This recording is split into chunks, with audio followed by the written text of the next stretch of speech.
Good day, everybody. This is Yin Yang Redux again with Morsels of a Thought number 1448. Today we're in the Rules Handbook by Fein and Sherrie Schneider. The New York Times best-selling authors of the rules. The Rules Handbook is a guide to creating loving and lasting relationships. We're in course 4, week 9. After the X in effective commitment and communication.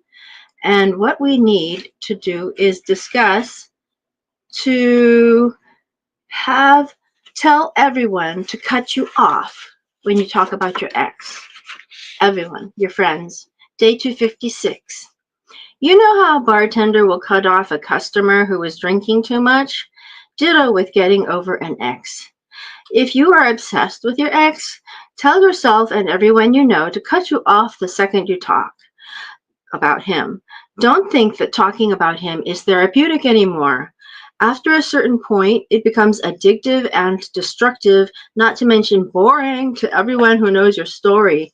A woman getting over an ex can literally talk about him all day.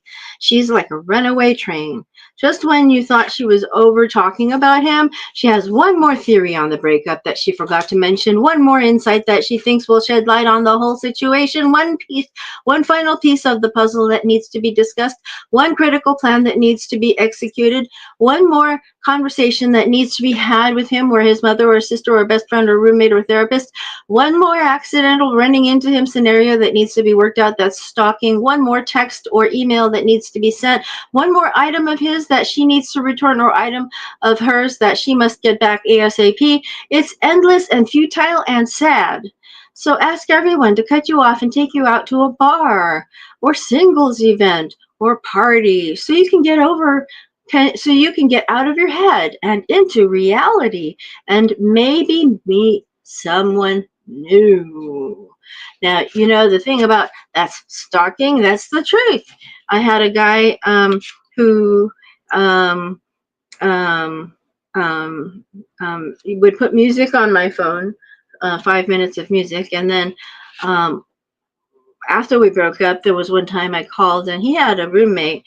He had several roommates, 3 roommates, and in those days, the answering machines had audio tapes, cassette tapes, if you remember, reel to reel, and it would waste 5 minutes of my tape for him to do that. So I called, and then the roommate answered the phone and said he wasn't there.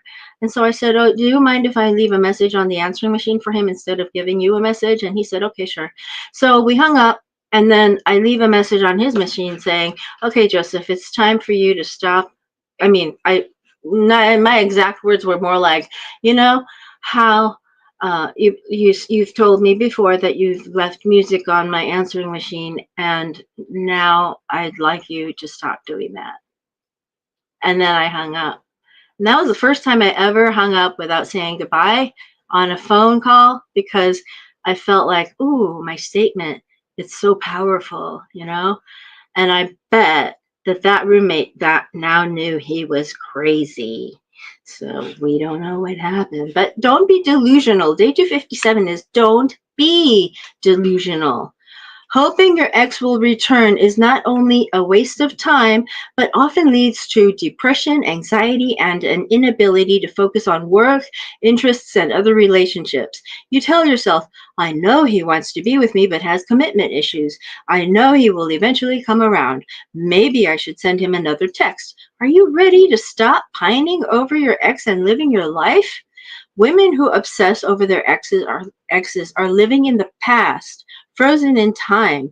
They are in a state of unconsciousness. They are sleepwalking. To be alive is to release the old and embrace the new. If you add up all the time, energy, and money on therapists and psychics or pining over an ex, you could have met someone new and been married already. A divorced client was heartbroken about a widower she dated for 3 months who told her he couldn't commit because he missed his wife too much. The truth is, she messaged him first on a dating app, and his wife had been dead for 20 years. This client told us she read the rules backwards and forwards, but couldn't wait any longer for the right man to contact her, so she took matters into her own hands. He told her he was still grieving and just looking for something casual. She suggested couples counseling and a bereavement therapist. He said no. She talked about him for a year to anyone who would listen, saying how terrible it was that he couldn't get over his grief and suspected that his dead wife was casting a spell on him. She hated his wife for keeping them apart and even went to a medium to break the bond between him and his late wife. We told her that there was no such spell and that he just wasn't interested, as he didn't message her first. Perhaps she wasn't his look and type. We advised her to pour all her energy into buying a new wardrobe, dressing up, going to singles events, posting new photos on dating apps, never contacting a man first, and stopping talking about him or seeing mediums.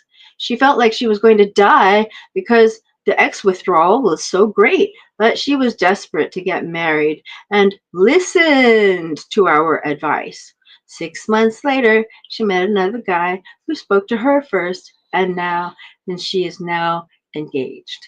So you can take advice. There are people, we are all people, and we are all prone to being delusional at some points, and our friends will not let us be that way. It's like friends don't let friends drive drunk, as we heard yesterday.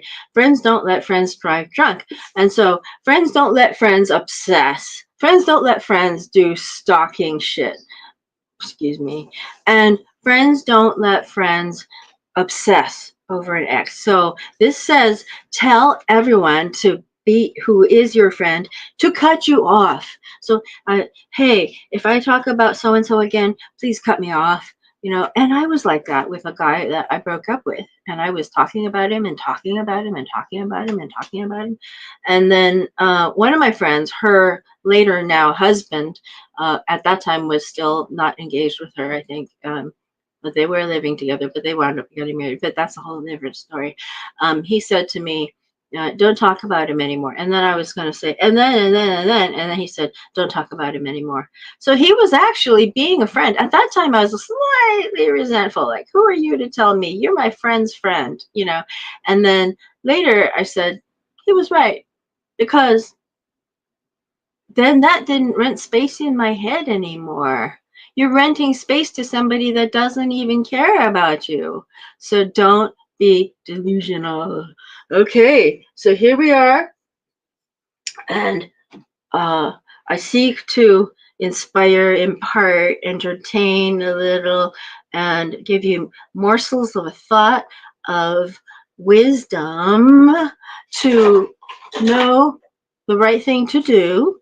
Knowing the right thing to do is wisdom, and then actually doing the right thing is virtue. So we get to try to make this world more full of virtue. Okay? Old kinderhook.